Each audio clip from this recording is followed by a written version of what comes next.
to welcome to Desert Plaza. So every week on Wednesday, I either interview interesting people in the desert, discover new places, or we work in the kitchen. And today, we are going to be talking about a vegetable. And you're going, what? Vegetable? So, sorry, the cameraman was kind of just threw me off there for a second. So, I'm not sure a lot of you know, but this month is really special in light of what has recently transpired in the world. And I'll tell you why. In December, every December, the United Nations gets together, the assembly, and comes up with a theme for the month, or for the year rather, the entire year. So in December, they met for 2021. And in light of the pandemic that took place in 2020, they decided, per their UN News, the United Nations, to make 2021 the International Year of Fruits and Vegetables. And I'm going to quote them, and then we're going to go on to talk about a particular vegetable we're working with today. A green one. All right, quote, fruits and vegetables are the cornerstone of a healthy and varied diet. They provide the human body with the abundance of nutrients necessary and the immunity necessary to lower the risk of disease. Therefore, we ask all countries to come together for that mission. So we here in the Western Hemisphere, for the month of March, have embraced a vegetable and a fruit that's really prolific, and we work with it. We're doing manufacturing, production, cultivation, everything to make it available and sustainable. And for us in the Western Hemisphere, Northern Hemisphere, it's broccoli. Yes. Now, why is broccoli so cool? Fiber, potassium, iron, and it's easy to work with. Now, I know some of you go, well, my kids can't stand broccoli. I don't even like broccoli. Well, we're going to do a very simple way that you can have your vegetable, and it's tasty, and it's easy to prepare. So, I've already cut up some of the broccoli, but how does it come? It will come in a bunch like this. And believe it or not, a lot of things that people do not realize is that the entire broccoli, the floret and the stem, is 100% edible. Yes. So some people go, ooh, the stem. So I'm going to show you. Once you take off the leaves, which I pretty much have taken most of them off. There's a few left in here. No big deal. It's edible. You take your stem and you can cut it into little pieces like this, saran wrap it, and this gets added to a soup. Yeah, it's delicious. It adds a nice little flavor. You can also make a broccoli dip with it, which I will probably be doing at another time. So here's our floret. I've already chopped some up. I'm going to cut this one in half. And what do we do next? I also have a little bag here that I wanted to show you guys. If you don't want to do the fresh, which right now you can get a bunch like this, even a little bit bigger, for like $1.60, $1.50, depending on where you go. Hello, that's amazing to get your veggies for under $2. Or you can get it already done for you, a little bit more, $2 to $2.50, depending on the store, all ready to go. The preparation's done. So once you've got it in here and you've cut up a couple of stems, what do? 3 easy breezy ingredients are going to be added. So we are going to have some sea salt. Sea salt's better than your manufactured Morton salt or other salts that are iodinized because it is A, natural, and B, the flavor profile is just amazing. Okay, then we're going to have some black pepper. And the third secret ingredient that I like is dried lavender. Now, I have fresh lavender that I make into dried, but you can get some really good dried lavender at Whole Foods, Trader Joe's, so forth. So I mixed all those together. Whoops. See, I'm not that clean in the kitchen all the time. Sometimes I make a little mess, so we'll just kind of throw that in our sink. So I'm going to take the mixture of the sea salt, the pepper, and the dried lavender, and I'm actually going to sprinkle that in a pan. Maybe 2 to 3 little teaspoonfuls is enough, depending on how much you have in there. Now, a little secret here. Some people don't like to use a stainless steel bowl. They kind of cheat and put it in a jumbo plastic baggie like this and shake it around. I'll tell you the advantage of this over this, besides the fact that we're not using a lot of plastic when we use a stainless steel pan. All right, so now we've got our seasoning. We are going to add, yay, minced garlic. Oh my gosh. If you're a true foodie, you always have garlic in the kitchen. Now, I cheated again. I got the minced already chopped up, but you can add fresh cloves if you want. I like to add the minced because it comes out so nice in terms of a picture when you're all done. And I'm going to add about 1.5 here. And then I'll add about 1/3 cup of extra virgin olive oil.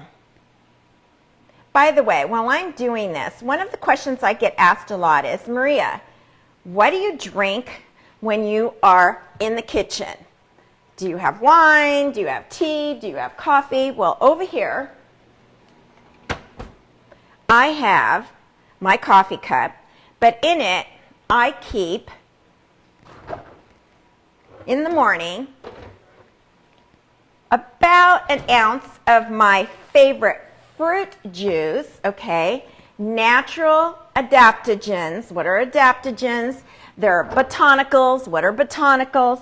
They're plant-generated stress antioxidants. In other words, they're compressed, put into a juice, and keep me at bay. Whether it's happy stress, yeah, I'm happy now, or whether it's crazy stress. So that's what I'm having right now.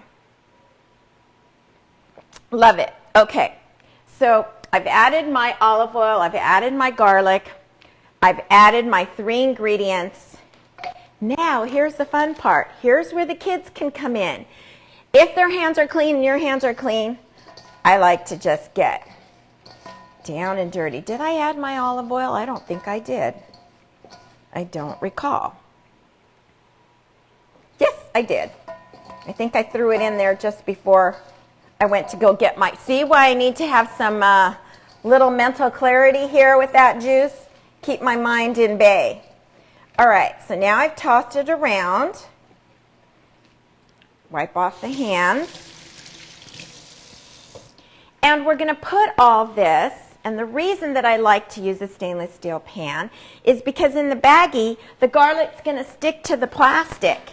Here, what we're doing, we're going to be able to get it all out, and we're going to put it onto a sheet pan.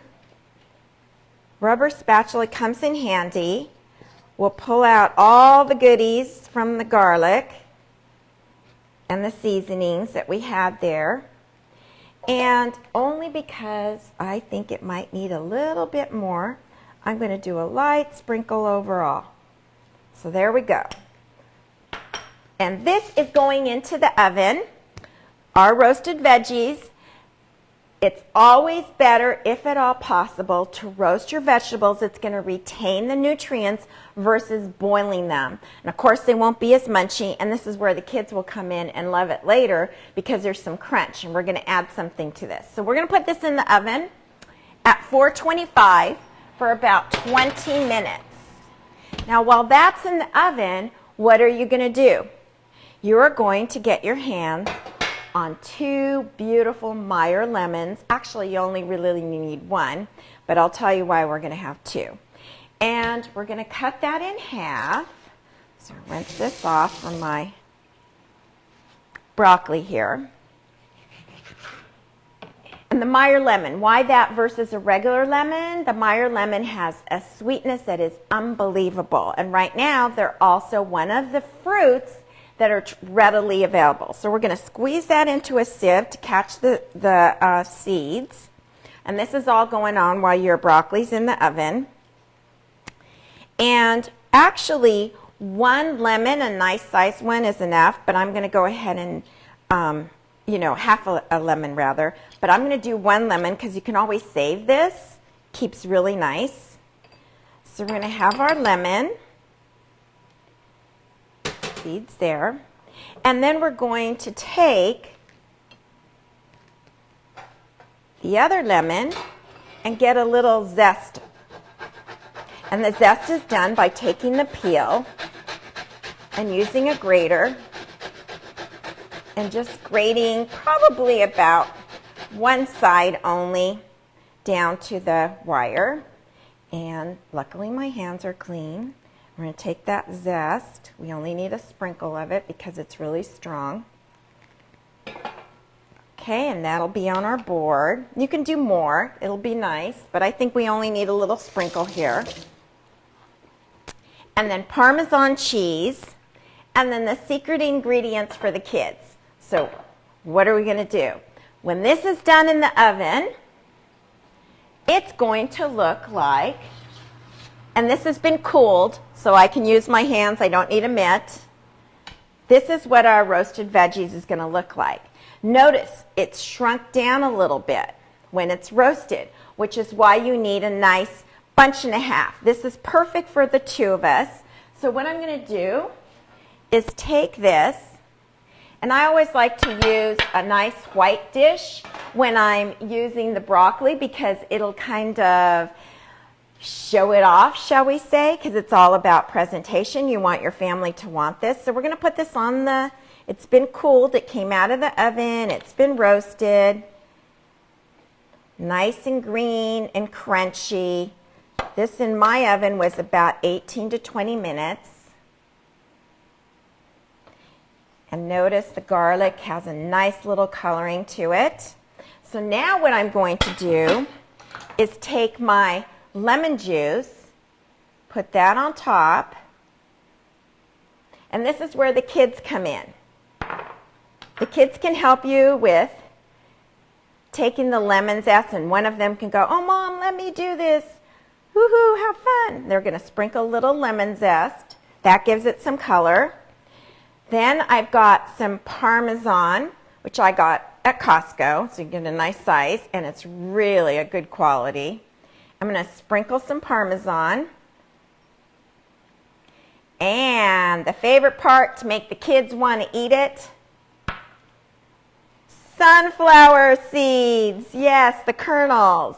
It gives it a little bit of not only color but crunchiness. And then what you can do is you can tell them, whoever has the most seeds on their plate and eats them, maybe gets a quarter. Who knows? Whatever your little game you come up with.